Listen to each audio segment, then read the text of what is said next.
Bonjour, Balandia, Armand Hypocrite, votre chaîne d'information. Oyo, Ezaka, toujours en pour nous repérer sa nouvelle. Il y a gouvernement souminois, pourquoi pas, il y a République démocratique du Congo en particulier. Alors, les lots, n'a rien à mon côté. L'eau, n'a un bino, l'homme qui parlait bien.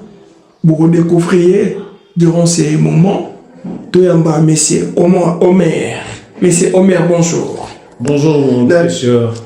Merci. Ok, non, l'ingayomoko s'est présenté. On va nimi ozali. O te ba Congo mani. Baye bayo malamu.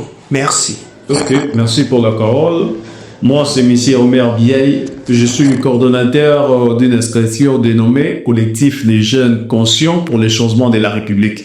Structure Oyo et Zali Wana Pona Koyeba pour soutenir nos institutions s'ils font très bien leur travail, mais dans le mandataire de qui ne font pas bien le travail, on dénonce pour que la République puisse aller de l'enfant. Voilà un peu où Ezali ou moi présentation manqué au Italie.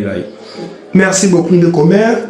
Ticket tenait bisayo le lot au bilan il y a gouvernement souminois. Alors tout le monde qui biso passo souminois un n'est qui critiqué alors to éviter na souminois de na année 2025 nini oyo gouvernement souminois et sali ou était tout ça na ekomoko ba biso ba meilleur ministre de l'année 2025 ba police 5 meilleurs ministres auto citer nous ensemble autant à ceux qui réellement bazar ben la raison ou bien bazar la raison té alors le bel bisonan qu'est-ce que gouvernement souminois et sali na dimension infrastructure la dimension sociale la dimension économie et la dimension diplomatie agissante au tout le monde en haut il gamoter ou pas exacté. Merci beaucoup. Merci beaucoup. Très grand journaliste, mon cher Ders, mais permettez-moi, j'ai un sujet isolé. Ok. Au-delà de ce que nous allons traiter avec vous, nous avons un sujet moropo na koyebako bete la CT na Mugonzamboka. Ok. Et dernièrement, tout est Rolanda na mois de septembre. Il y a nuit, il y a les 11, 12, tout le monde a dit que avion un chef d'État, vous mettez qui l'icolo à Baïkita. Et il y a eu quand même, oh, ils ont qui bisogno sont en déploraki, l'olengi kan mambouana et salamaki. Mais après, il y a eu des interpellations, baoutaki, kozwa bato pour employer bako attendre bango. Entre autres, il y avait aussi les DG à RVA, au Yazali Ndeko, Léonard Ngoma Mbaki. Parce que les ont interpellé, mais après avoir Yakoyo Kaye, ba service, ba kitaki. C'est rendu compte que le monsieur est innocent. Voilà, il n'était pas impliqué à ça. Ok. Oyo batala ki makambuana directement za ki société électricité. Ndi ya wana mona ki était o azali mo continuer ngo to PDG a ngo asila il faut son signe directement basile qu'on va placer par des côtés. Après 3 mois il y a ces spations to lingi était to ba pour rappeler au bé na mo konzamboka ki 3 mois ici eleki. Ndeko Leodara ngo mambaki ya kosala mosala réellement sous la décision du chef de l'État. Très bien. Raison pour laquelle nous demandons sa réhabilitation plus vite que possible parce que Azali na mambia bobé pesa lisusu pour l'intérêt à Mboka. Ndezala ki na wana to neto beta c'était pour nous rappeler ngonga ici ekoki de DG à RVA ba travailler ba kolela makasi ba ko senga été DG na bango ay ba la raison nga pambate ay ba ko servir écolo idenge esengeli. Merci. Merci, ça c'était un sujet isolé mais naïba la kozonga na mbango na o ezali thématique na biso ya mukula lelo. On a quatre autres na lingo ba Congomani ba comprendre. Qu'est-ce que gouvernement souminois a sali na dimension ya infrastructure. Effectivement. Na zaiwana na ko rappeler kaka ke ezali yambo Banda Mboka na biso ezala République démocratique du Congo soit premier ministre ya mwasi.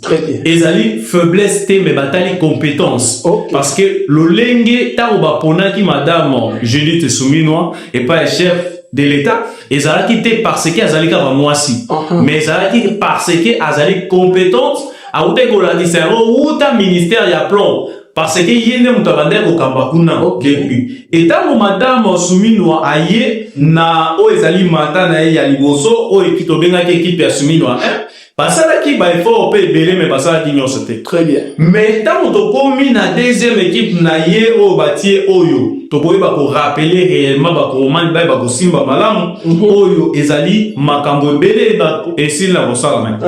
To ko rappeler na nekaka oyo 2025 c'est-à-dire la côté infrastructure. c'était le gouvernement actuel oyo ezali kotambwisama na madame Judith Suminwa asili ko réhabiliter oyo ezali ba route na biso même en dessert agricole plus de 38 000 km. Ok. Seulement dans cette année. Et il y a eu construction, il y a plus de 7000 km. Wana, bisika, ezalaki lobote, basil na pour construire. Ok. Et basil pour ça là, plus de 7000. Ok. Et quand on a 2025 oyo, na gouvernement oyo, madame Soumilo, basil kotonga, plus de 1300 écoles. Ok. Oyo ememi na programme, il y a 145 territoires na biso. Et permettre que il y a eu augmentation, il y a plus de 5 millions, il y a bana bazongela qui sous nzela ya classe. Na année au 2025. Et ben fort, il y a gouvernement, il y a madame Soumilo. Tant au total obé wana total na caractère social et hormone que lelo ba param se soit vanta di bana bandao. Parce que ba école aussi et comme dit surpeuplement et comme qui cause na ba espace nous sauter. Mais il y a une construction, je vous dis de 1300 écoles. Et na ba territoire na biso aujourd'hui, il y a des bureaux, il y a des écoles viables au ban na biso ba komi ko kende kelasi ko vendre na ba condition mo malam. Et total les sous kakana ba bilome na biso ba bundela kamboka. Otali ete bo bazalaki na ron lelo yo ba mbongo na bango ba tushaka ezalaki triplé ma msusu ba komi ko toucher $500 o ezalaki te depuis toyebi ya 18 hôtel koleka. Et voilà on déjà dans la dimension sociale. Effectivement, tout ce que je suis en train de numérer même pour la gratuité au YouTube au salama et puis ils ont un cadre social parce que par exemple il y a des dépenser mbongo on a mwana kende kelasi ya futa mbongo wana ikomi kozala utiliser na mabezo mususu très bien ya kosomba mwa bile ya kotia na ndako mwana eba na kokenda za mtoto makasi. Ok, c'est ça o ezali gouvernement madame Soumino babosa basuki obe wana te lelo totali ete pona bino bossier nuka ezomo en plaire ekita ebongi transport auto carburant to sombaka eza na prix moko ya mokina taux de change. Effectivement je vais y arriver mais soki otali lelo na pompe carburant ezali ya kokita grâce au gouvernement il y a madame Soumino et oyo azali ko coordonner.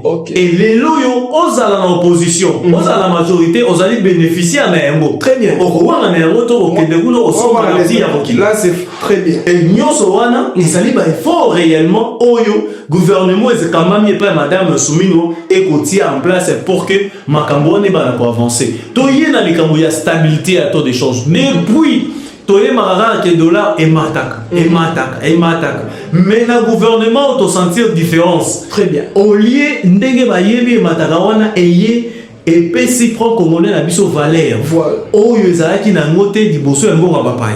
Et nous c'est la politique aujourd'hui coordonnée par madame Soumino et maman Yalolenge Oyo azali tellement la compétence belé à sunga réellement école pour que Congolais nyonso ebanako se retrouver. Regardez dans le secteur, dans tout ce que je viens de numérer, ça montre que azali côté réellement social, il y a peuple congolais au centre pour que ebanako permettre Congolais nyonso bisika azali même ozali na lifuti ya moke lelo yo bande ko na biso ba fonctionnaire o batushaka mbongo na bango na front tuna bango bayoka bayebisa yo sourire bazali nango bango na mbongo na bango ndenge zui valeur très bien liboso ezali na valeur te oyo madame Soumino asali ete fonctionnaire aïba na oseka azui mbongo na ye amoni yango réellement et permettre ye et puis ça qui a loso ezalaki mataki et comment qui na ba 60 quelques mille aujourd'hui c'est dans des 40 quelques mille donc nyonso wana pona kotala les sucre et mataki lelo eza rokita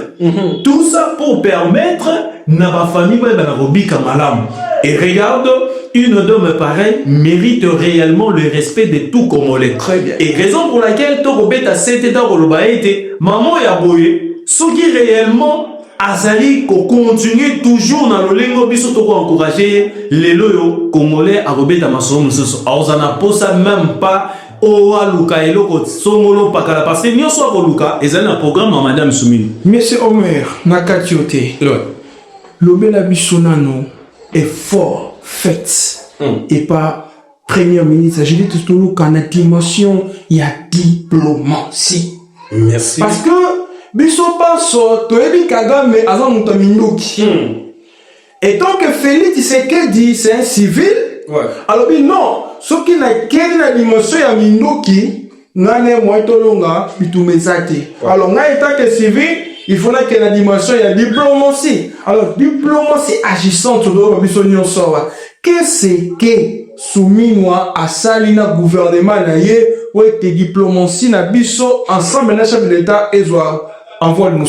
Merci de konanga pour na motuna wana kitoko mingi ezali na moment oyo biso ba pongomani to komi réellement ko réaliser été oyo tozali ko loba diplomatie lelo oyo ezui valeur na yango aussi les komona na mikolo etikali madame Judith Suminwa azali premier ministre azalaki réellement na kovanda te azalaki obe kosala ba déplacement koyeba koluka ndenge nini amélioration ya makambo esengeli esala mais lelo yo tozali na fierté ya koyeba na koyelisa na kongomani nyonso ete diplomatie bavanda koyoka agissante esili réellement na kosala mosala on a ko rappeler c'est depuis makambo ebanda c'est tout pour la première fois au ezali été conseil de sécurité il y a Nations Unies et yeba na kozwa résolution 2773 voilà ezali grâce ya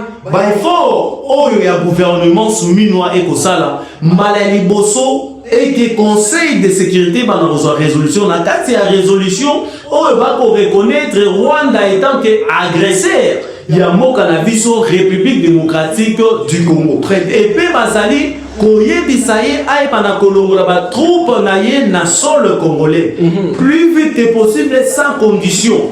Donc communauté internationale au bazalaki liboso na idée babande otambola nango ete lokola Rwanda za équipe moko ya innocent aye makambo wana te. Aujourd'hui grâce à cette diplomatie on vient de se rendre compte que l'agresseur de la République démocratique du Congo est le Rwanda et il y a eu une résolution pour la boyeba na ko condamner puis à boyeba ko senga ete aba na kobima o ezali na mboka na biso. Grâce aussi il y a diplomatie o ezali il y a Madame Souminwa et dans son gouvernement dans l'Assemblée. Aujourd'hui, cet accord que la République démocratique du Congo vient de signer avec les États-Unis d'Amérique, ezali grâce à l'effort. On a grâce à l'accord, ezali réellement au PSAO, ezali aussi sécurisation il y a pas libéré na biso.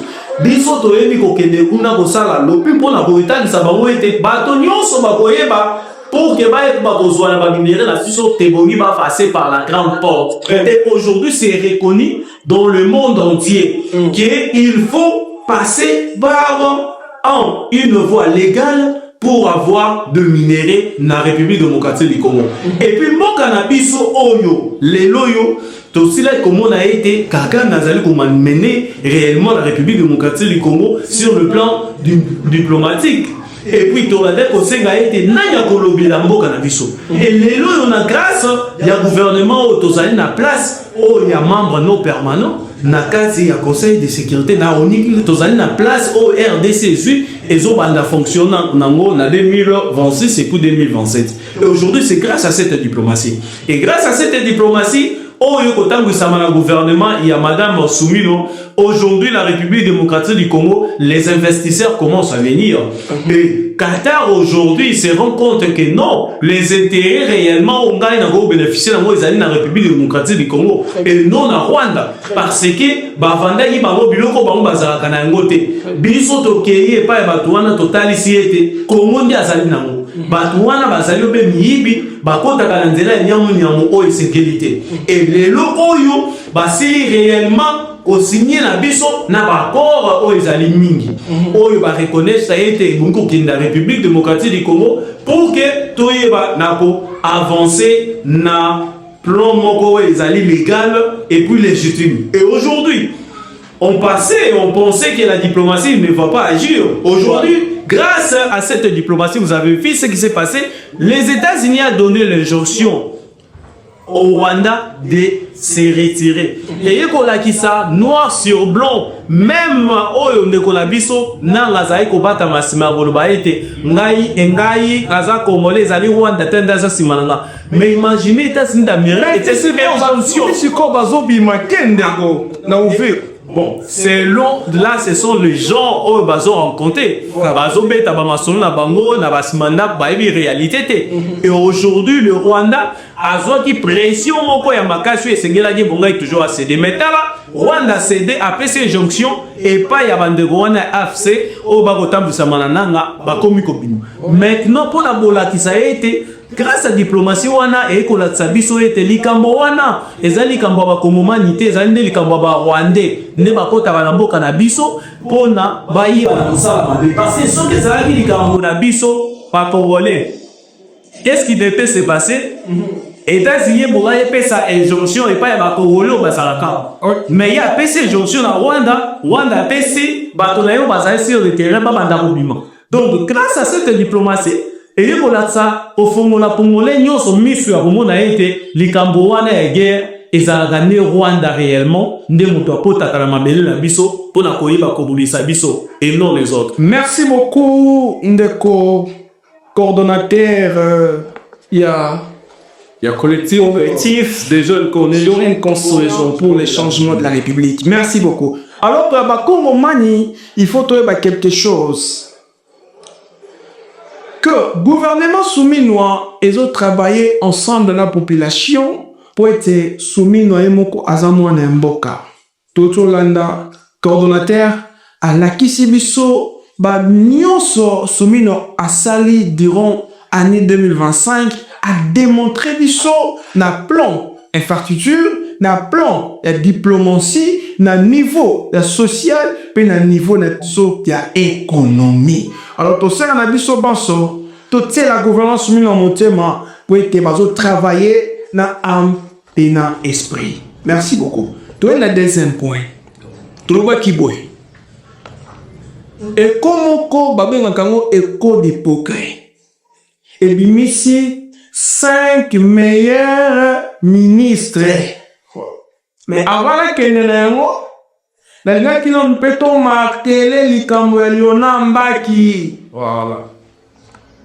Cet homme a sa richesse pour la République démocratique du Congo. Je le connais personnellement. Bon, notre coup de personne, mais sa manière de faire des choses, et je l'apprécie beaucoup. Léonard Mbaki, chef de l'État, Félix Antoine Tshisekedi, Zongisa papa ou na attribution na ye. Voilà. Zongisa ye pour être Aza élève ou bien Aza un bon élève fidèle. On y a moniteur Aza qui a qui numéro RVA tout le monde va changement et mêlé. On peut même aller loin. Dans 2025 on a qui parmi les meilleurs des jours même pas renouveau il y a ma la katia RVA. Alors tout ça on konzamoka Félix Antoine Tshisekedi maman il était soumis dans Toluka beaucoup talikambo Lona Mbaki boete baluka qui va se mais touche mais ekosimbaté boete aza mwana nzambe. Merci beaucoup. Alors bato balobi boye bati numéro 1 Jean-Pierre Liao.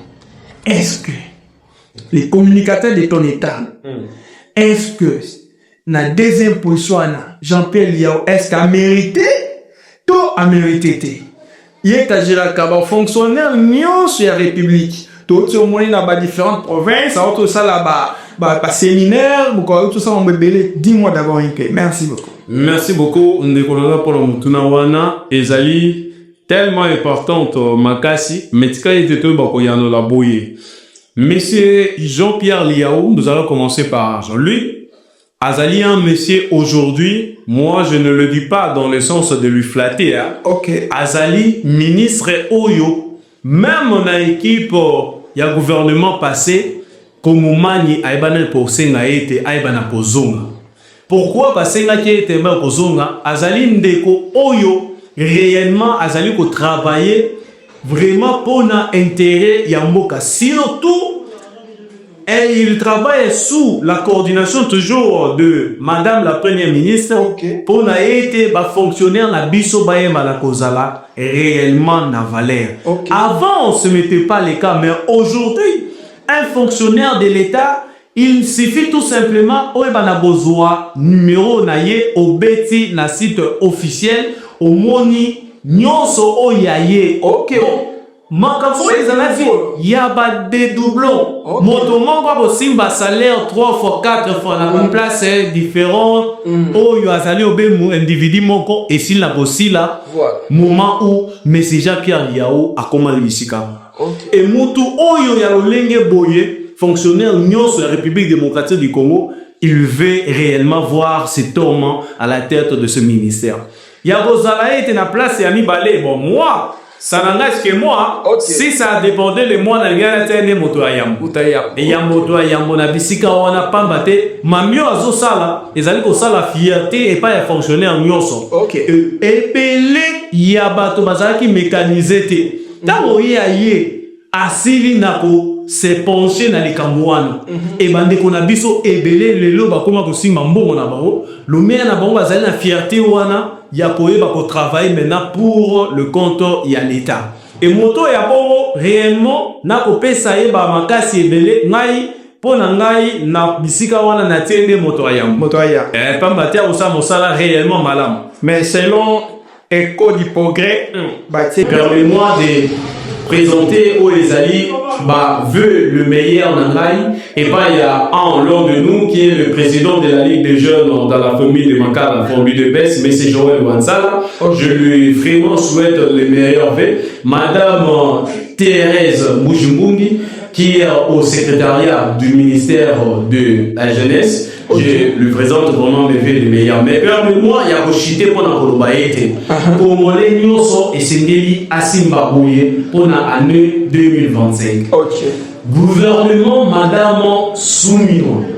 Et si na osali la biso o ezali pour na intérêt à Congolais Nyoso, les loyaux et construire plus de 1300 écoles pour na bana biso. Batana na baitelo malam. Très bien. Les loyaux et si ko pesa o ezali ba militaire na biso ba ko bunda au front basili ko matisi la bango misolo pour que baye bana ko zo musolo ko sengela ete ya zali na ko bunda me bana na ye baye ba ko vanda malamo na mwasi na ye. Les loyaux ba militaire na biso basali doté na teni basali na ba teni ebele o ezalaki te na bane passé. Et ça mis na gouvernement ya Madame Soumino. Na gouvernement ya Madame Soumino et ça et des résolutions et makasi et soit mis na conseil ya Nations Unies o essayer ko condamner Rwanda o azali agresser na biso et essayer ko mettre à la place publique ya Bolasa été agressé la République démocratique du Congo c'est le Rwanda.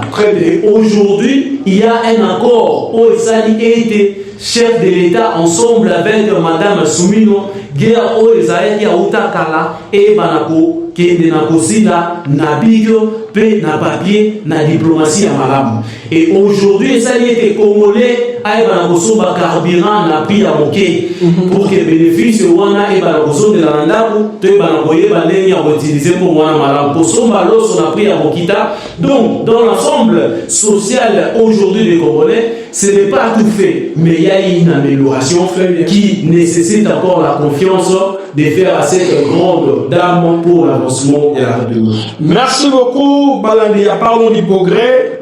Tokomi na souka émission déjà, j'avais déjà dit. Les lots Tuyambaki, Yabino, coordonnateur, Omer. Alors, coordonnateur Omer, merci beaucoup.